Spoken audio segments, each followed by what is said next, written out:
Good afternoon, everybody, and welcome back to the Uncharted Podcast Network. This is Uncharted territory. I hope you guys are ready. Strap it on in, buckle up. Let's get ready to lift off because this episode is going to be pretty fantastic, as I think all of them are. And as you know, every episode of Uncharted territory is the main event. I am John Spiegel. Welcome back to my office. Guerrilla position, mission control, whatever you want to call it. But here we are, and we are ready to go. We have a couple topics this week. First off, as always, follow all the socials, right? Facebook, Instagram, TikTok. I have been doing a ton of social media work these last couple of weeks, trying to build some traction on social media and trying to hopefully be able to build to where I can pose questions for future episodes on the shows, have you guys comment, and then I can read those comments on the air for the specifically themed episodes. So, like, follow, share, and subscribe to all the socials: Facebook, Instagram, TikTok, Threads, X, and then right here, of course, on YouTube. Subscribe, hit that bell button, bam, just like that, so that we can give you all the notifications for when new and exciting stuff is coming your way. Thank you so very much for that. At the very end of the episode, I'm going to put up the new placard that has all of the socials on it because I redesigned it, so you're not going to get the weird little Titantron looking thing down here today. We're going to just throw it at the end of the episode, and I got a brand new one. I'm excited for you guys to see it, so that'll be fantastic. Next on the housekeeping list of things to do, today I was going to do an episode entitled Take Me to Your Leader, based on this book Neil deGrasse Tyson wrote. I finished it last week, and it is an incredible read. Go pick it up. Go get it on Audible. Do whatever you got to do, but it is an amazing read. I posed the question via, I think, at the end of last week's episode, but also via social media. If an alien were to approach you, appear in front of you, and say, take me to your leader, who do you take that alien to? Do you take it to a politician? Do you take it to a musician? Do you take it to a scientist? Do you take it to an actor? Do you take it to local city council? Who do you take the alien to when they ask, take me to your leader? Because I'm so new on using the socials, I didn't get a whole lot of feedback to that question, and that is completely fine. Part of me at this point has to be good about not being disheartened by that kind of stuff. This is a new channel, it's a new operation, so it will take time, and I know it will take time, and I'm fine with that. So, with that being said, I'm going to move the Take Me to Your Leader episode to next week. Let me see if I can pinpoint a date for that real quick. That will be June 3rd. So the June 3rd episode is going to be Take Me to Your Leader, where I will hopefully get a few more answers to the question, who would you take an alien to if it asked, take me to your leader? And then next week we'll be able to run through some of those answers here on the show, and I think it'll be a really fun episode. So if you've made it this far, and I know that you have, please drop a comment with what you would have. Who would you take the alien to? Who, if an alien said, take me to your leader, who is it that you take your alien to? And it can be a funny answer. It can be a serious answer. Just give me whatever you got. I already have a couple out there. Some of them are pretty funny. Some of them are legit. So let's try and see what we can crowdsource. And hopefully it'll make next week's episode really fun. So tune in next Wednesday for the Take Me to Your Leader episode of Uncharted Territories. It's going to be great. I'm looking forward to it. Now we can get down to the actual nitty-gritty of the episode, and we're going to start off kind of on a solemn note. I felt like I've covered it pretty good via the socials this week. Again, like, follow, share, and subscribe to all those. But the community via the sports community lost a giant. Sorry, I got distracted. Things happen, right? The sports community lost an absolute giant this week in the loss of Kyle Busch from the racing and NASCAR community. I was not a big KB fan growing up. He was briefly the teammate of my favorite driver, Tony Stewart, before Tony Stewart left to go and run his own team. Kyle Busch was not afraid to speak his opinion. Kyle Busch was aggressive at times, a lot of times. Kyle Busch also won a lot, and he contributed a lot to the sport. And to be honest, the older I got and the more I saw NASCAR through adult eyes, the more I valued what he did bring to the product and his roughneck style, his again, his lack of ability to not speak his mind. He had to speak his mind. He had to say everything that was on his mind. Um, Sometimes he got into scuffles, and a lot. It was just made for really something really interesting to watch because you never really knew what you were going to get when Kyle Busch was on the raceway. So I talked to my brother and to a couple other people this week about my opinion on the passing of Kyle Busch and what I think the be all end all of Kyle Busch's passing is going to be is again, NASCAR lost one of its titans, one of its massive talents. And what it really did is it lost its last true roughneck rider, its last true old school driver is officially gone.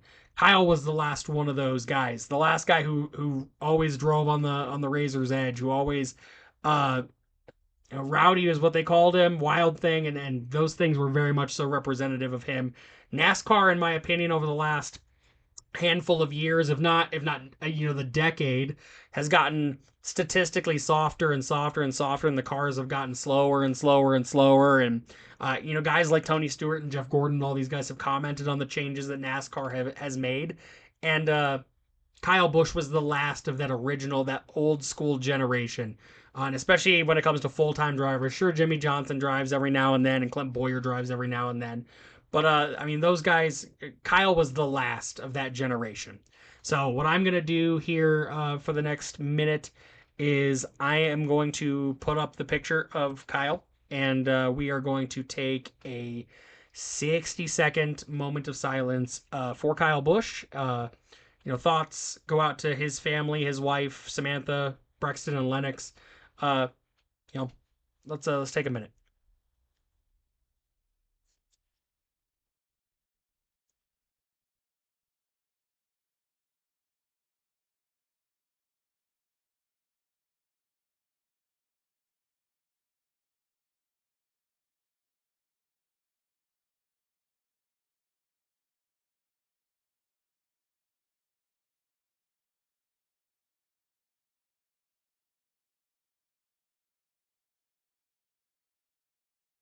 Thank you very much for doing that and allowing me to do that.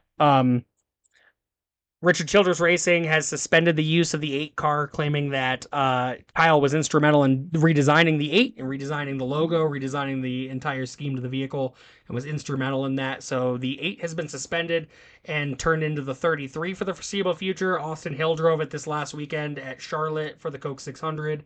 I assume that Austin Hill will probably have that ride going forward. Obviously, I'm not completely sure at this exact moment in time. I will post onto the socials when it is confirmed what will happen with the 33 going forward. But Richard Childress from Richard Childress Racing has said that the 8 car will be suspended until the time when Brexton Busch is Cup ready and ready to drive for the NASCAR Cup Series. So I think that's an amazing tribute to Kyle and to his family. And I look forward to hopefully seeing the race that Brexton gets to get behind the wheel of that 8 machine that his dad has remade famous, obviously originally made famous under Dale Earnhardt Jr. But I look forward to seeing that day. So a solemn way to start the show, I know, but we are going to get into some wrestling and stuff coming up here next. So thank you for allowing me to have that moment for Kyle Busch, and let's get on to the next thing. WWE, let's briefly talk. I haven't been watching full episodes of Raw the last couple of weeks, and really it's just because it is so hard to watch. It's a cookie cutter format at this point. It's ads over content. It's corporate over viewership. It's not exciting to watch, in my opinion, on the weekly basis anymore, which is a sad thing to say. With that being said, apparently Logan Paul has suffered a torn tricep, and that makes me pose this very, very important question, and is the Vision a talent black hole where wrestlers just go to get injured? Because it's happened now to all of them, right? Rollins, Breaker, Reed, Fall, like all these guys just, they come in, they get injured, they go away, and then the team changes or whatever. Like at this point, it like Breaker and Theory are all that's left in the Vision. Apparently, Breaker's going to sub in for the tag titles because Logan Paul is going to be out for the foreseeable future, which thank God, right? Like we don't need to fire Logan Paul. Logan Paul tore a tricep and is going to be gone for a long time. So like, you know, it's crazy. Like the original concept of the Vision and having Seth run this faction of his vision for the future was such a cool concept initially, and I feel really disappointed, honestly, that it has fallen off as hard as it has fallen off because it was a cool concept. There was a lot of good stuff that I thought was going to come out of the Vision. Um, there's still a lot of talent that is in the Vision, but the Vision is now broken and it's injured all the time. Hopefully they get Bronson back sooner rather than later, but I don't think that it's right now. So, we'll see kind of how it goes in the title picture for the tag titles. It changes obviously the trajectory of what Braun is doing. So we'll have to see what that looks like going forward. But in my opinion, at this current moment, the Vision is an absolute talent black hole. You go there and you get injured. You go there and you become irrelevant. They try to push and make you a big superstar, but the fact of the matter is, you got guys like Theory, he's on his third strike at this point, right? Like he's had every possible opportunity. He's had the John Cena treatment. He's had every opportunity to be as great as you would want him to be, and still can't quite get over the hump. So Theory's kind of a dead in the water talent to me at this point. I think he has potential, but I just don't get what it's going to take to get him there. Logan Paul, the crowd is going to hate him regardless. He has way too much stuff outside of pro wrestling that will contaminate whatever legacy he has inside of pro wrestling. Breaker's an amazing talent, but currently he's kind of being shoved down people's throats. He's obviously not going to win a title anytime soon. Like it's a weird situation for that. Reed injured, Rollins out of the Vision and back to doing whatever he's doing, but also let's square it up again. Rollins got injured as a part of the Vision too, so I don't know. I feel weird about that. Um, so that's my opinion on the Vision. Um, Obviously they're setting up for Lesnar Femi this weekend again, and again, I don't care. Like they ruined such a genuinely decent moment. I loved how Brock was slated to retire from that match. I thought the crowd was very genuine. I felt like he was very genuine in the moment, which again is I get it, right? That's part of the gig is they threw the ultimate swerve at us, but to me, it takes away from like now again. Like I said it last week, but the next time he retires and the time after, like it's not. I'm not gonna believe it now because there's always something. There's always gonna be this thing that takes place in order to jam up my belief now because they swerved on such a genuinely good moment. So to be honest, don't even care what the result of that match is. Brock is probably gonna win, right? It's gonna take him to 1-1, and they'll finish that at SummerSlam as like the end to that trilogy because that's what's gonna come out of this is a fucking trilogy of matches. So great. With that being said, they're all 5 minutes long, so you're gonna be able to watch all the whole trilogy of matches in 15 total minutes. So yeah, I don't know. I feel really weird about that one too. Brock Femi, not very interesting to me. And then we'll cap the wrestling segment with what is the point of having Liv Morgan hold the women's world championship if she doesn't have anybody to wrestle, or they're not going to put her with anybody to wrestle, or she's never going to defend the title? What is the point? This just shows that they wanted aggressively for her to have this big long program with Stephanie Vaquer, and then Vaquer got injured, and now they don't have a plan for where to go with Liv. So they're gonna hold on until Stephanie comes back, and then they're gonna like pick it up where it left off. But it's gonna rush Stephanie back, which isn't a positive thing. They need to stop rushing these talent back because then they're just more and more injury prone. And they did a very similar thing the last time Liv had a title with Rhea. Rhea got injured. Now we're gonna literally have Liv be a holder of a title until the person she's supposed to be in this program with comes back, and inevitably that person will end up beating her, and it'll all go to the wayside again. So for me, I don't know. Liv Morgan, I love Liv. I don't have any real issues with Liv. I think creative is dropping any sort of potential that they have for Liv in this title reign. She could have been doing something with Paige right now, but they had to shove Paige into a weird tag team situation that doesn't make any sense.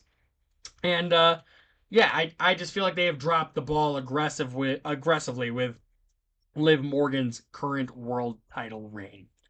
That will wrap my wrestling segment, and we will cap today's show with a brief conversation about the 12th flight of Starship. I did 2 lives on TikTok. So, again, go follow me on TikTok at the Uncharted Podcast Network, at the Uncharted PCN. And, we had a great time talking to some space fans as well about Starship. Obviously, the first day it scrubbed, it used the S word that space fans don't really love. Scrubs are not ever a good time, but scrubs, not ruds, is what I like to go with. So I'd rather everything be checked out and safe on the ground without launching than throw it up in the air and just have it explode. Which is exactly kind of how that first day went, right? They decided at the T minus 40-second hold. SpaceX always puts in a spot at the T minus 40-second mark, if you don't know, where they can stop, they can pause the countdown, and they can do any final run throughs that they want to do. So they did stop at the T minus 40-second hold the first day, and they detected a pin that goes from the ship. I actually have the ship. I can do this with you right now. So, Starship, right? This is going to be weird because the camera's going to have to try to figure itself out. But the ship quick disconnect, this is also going to be a terrible visual, but N. Coming off the tower is the ship quick disconnect, and that attaches to the side of the vehicle so that fueling can take place, right? There was a pin that attaches those two things together. It holds it in place, and that pin wouldn't release. So if they had launched that day, it would have drugged the ship quick disconnect with it and probably broke it off the tower or sent the vehicle careening in the wrong direction. It wouldn't have been very good. So they scrub out so they can figure out what happened with that. They went and switched out the locking pins, and the next day, bam, it comes right on off. So that's essentially how that went. And why they scrubbed the first day. Going into the second day, Elon had posted a bunch of times that he felt way more confident in the second day. The weather was way better, and they had solved the initial problem. They went through fueling and stuff very well. They still stopped briefly at the T minus 40-second hold, but then they progressed through. And I'll throw pictures up. Right, I have a few pictures from launch day. But then they progressed through the remainder of the countdown, and they launched, and it was beautiful. It was a beautiful launch. The first version 3 launch of Starship. It didn't go 100%, right, but these test vehicles never tend to. On ascent, the booster 19, which has 30 Raptor engines, it lost a Raptor engine in ascent. That was not the end of the day by any means. The Raptors the first couple launches, they lost way more. So the vehicle's made to progress even if engines were to go out. They did a great job progressing through. They got to hot staging. So hot staging, again, I'll bring in the little model. But hot staging is where on ascent, vehicle is flying up. They start the engines on ship before it disconnects. And then when they decide, they'll release it. It pins out like that.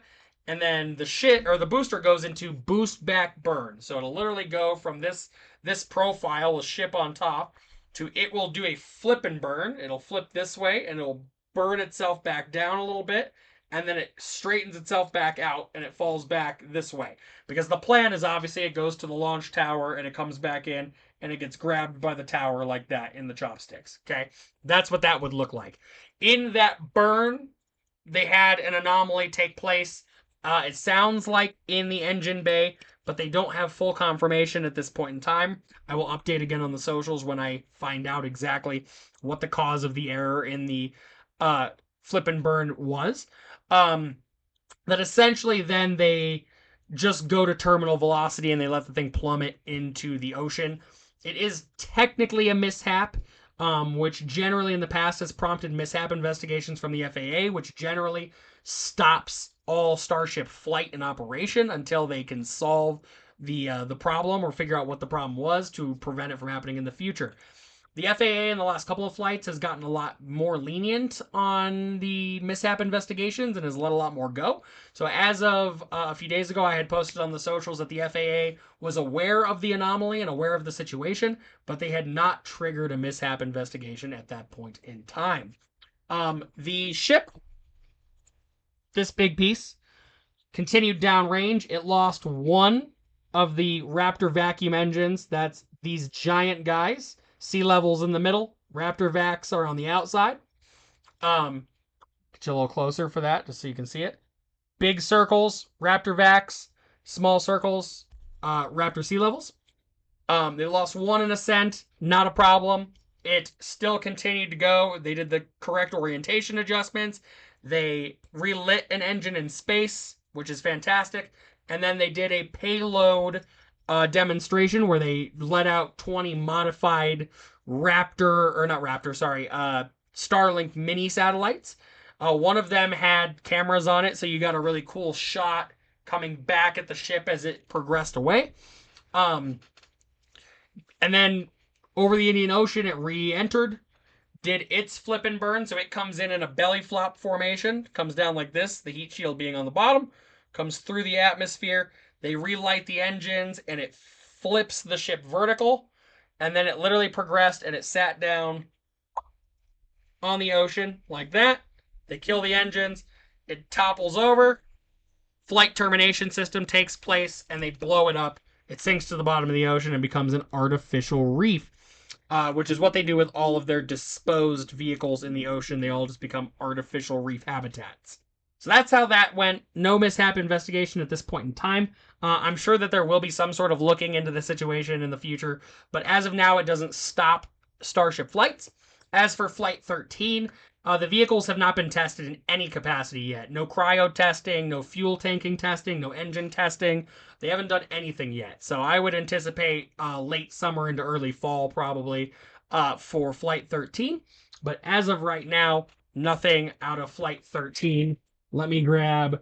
As always, I use NASA Spaceflight for all of my space information, space content, and they make patches. They actually have the company that makes the patches for NASA do their patches. And so I have the Flight 12 patch. If you guys haven't seen it yet, they run out of them very quickly. During the flight, they had less than 20% of their original stock left, and they don't remake them. So you can go check out and see if they have any more left. They are beautiful. They are high quality. They are stitched. They are very good patches. If you're into collecting this kind of stuff, go ahead and go do that. Go check it out. Also, I have from the Artemis launch that they started doing pins. So I have a flight patch in the form of a pin. Super cool. I also have that one in flight patch. So if you're a collector of this kind of stuff like I am, go check out nasaspaceflight.com and get all your space merch today. If you're into nerdy things like that, like these, which I got these just on Amazon, if you're into that kind of stuff, you're going to like Roosevelt's. rsvlts.com, no vowels, where I get all of these nerdy shirts. This one is called Prehistoric Pals, and it is from Land Before Time. I'm sure I have plenty of people in here who remember all the great Land Before Time movies. I grew up on them.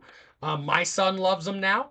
So Land Before Time is an amazing franchise. They did a big drop, and I got this, and I also got Valley of Teeth, which is a sharp tooth shirt, which I'll wear on a future episode. But again, if you like nerdy stuff, fandoms, anime, superheroes, Batman, all sorts of really fun, Jurassic Park, Jaws, all this cool stuff, right? Star Wars, tons of Star Wars. Go check out rsvlts.com and get your Roosevelt's merchandise today. They're awesome. It's a great community to be a part of. Even if you're not a super big shirt nerd like me and my brother are. My brother just hit 400 plus at this point. I think he's at, last I talked to him, 402, something like that, which is crazy. But awesome all at the same time. If you're into this kind of stuff, go check out roosevelts.com, because if for nothing else, the community is an incredible community to be a part of. So go ahead and check them out as well. As always, check out the socials again. Facebook, Instagram, TikToks, all the good X. Like, follow, share, and subscribe to all of those. That'll help me out a ton, and it's great for outreach. It'll be great for future episodes. Like next week, again, tune in next Wednesday, June 3rd, for the Take Me to Your Leader episode. I'm going to extend that episode out one more week so that we can try to get more answers to the question, Take Me to Your Leader. Who would you take an alien to if they asked you to take them to your leader? Otherwise, thank you guys so very much for tuning in week and week out. To be honest, I don't pay a ton of attention to the analytics nowadays. I just have fun doing the episodes as much as I possibly can. Obviously, I'd love more subscribers, so subscribe to the channel if you haven't already. Thank you so very, very much for tuning in. I hope that you guys have a tremendous rest of your afternoon. Go Avalanche tonight. We got to dig out of a 3-0 hole. I have my doubts, but go Avs, and then go Starship. I will see you guys next week for Take Me to Your Leader. We're out of here.